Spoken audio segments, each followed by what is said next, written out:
Thomas adored the Christmas season. He was busier than ever, taking goods and passengers up and down his branch line.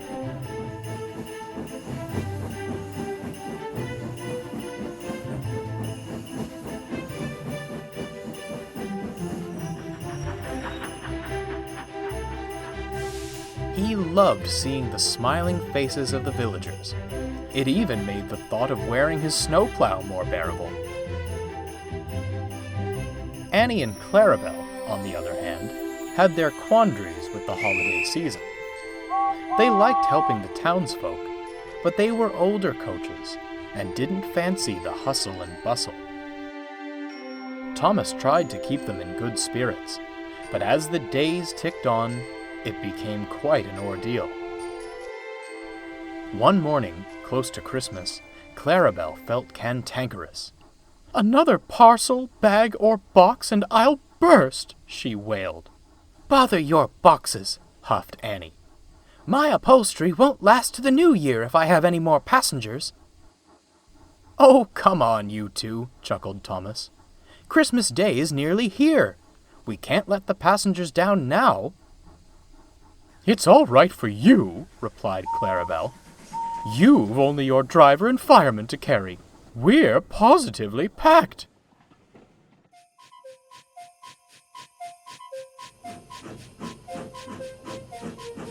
All day, the grievances continued.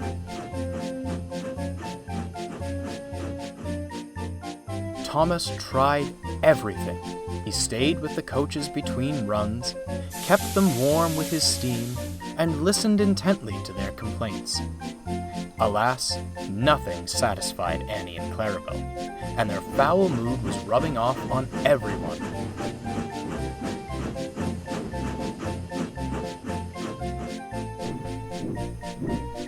Even the trucks grumbled about them.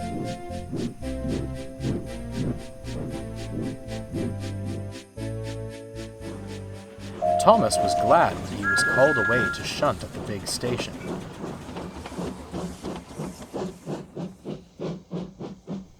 When he arrived, he confided in Edward.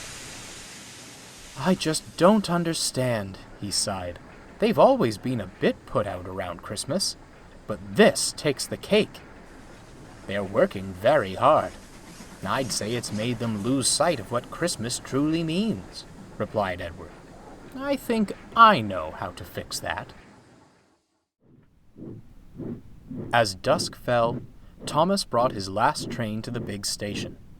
Annie and Clarabelle were glad to be finished for the day, or so they thought. Thomas was uncoupled and moved away. Suddenly, Annie could see Edward and old Slow Coach backing down towards them.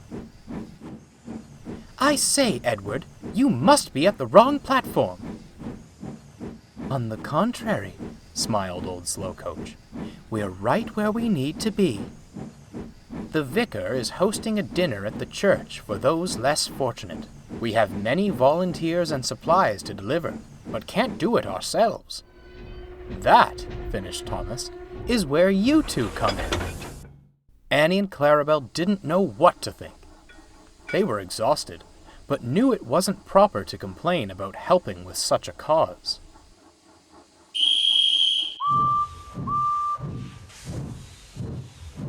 Quiet and reluctant, they followed Edward out of the station.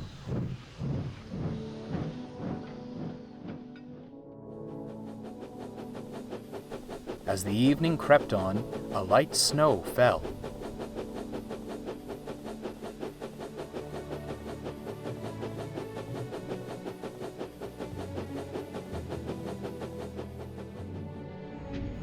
Edward made several stops, picking up more volunteers and supplies at each station. It wasn't long before the train was packed, and Annie and Clarabelle began to grumble. "Day and night, packed tight."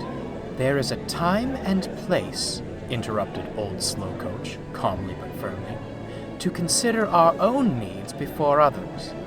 This is not one of them."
When they arrived at the church, the coaches could hardly believe their eyes. Brilliant lights had been strung up, Christmas trees dotted the yard, and a large crowd had congregated outside. The volunteers spilled out of the compartments and eagerly unloaded supplies from Clarabelle. Soon, the smell of food wafted from the church kitchen. The crowd worked their way inside, eager for a hearty meal. Annie and Clarabelle soon heard the sounds of carols and laughter. "Lovely, isn't it?" smiled old Slow Coach. "Hard work to put it all together, but it's work that matters."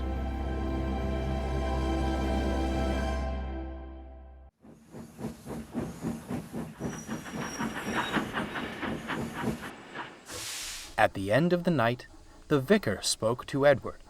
"A most remarkable turnout," he beamed. "Bless you, Edward. Your help made this all possible." "Well, thank you, Your Reverence," said Edward. "But we couldn't have done it without Annie and Clarabelle.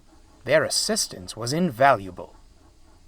"It was the least we could do," said Clarabelle. "And we'd do it again in a wheel turn. Wouldn't we, Annie?" "Indeed we would, Clarabelle." "One thing you can and should do is get some rest," smiled Edward. "Come on, let's get you back to the junction."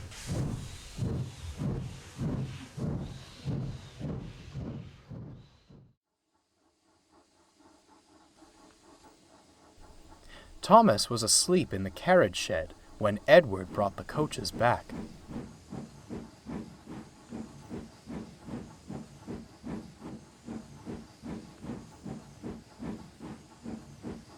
He stirred as they were shunted alongside.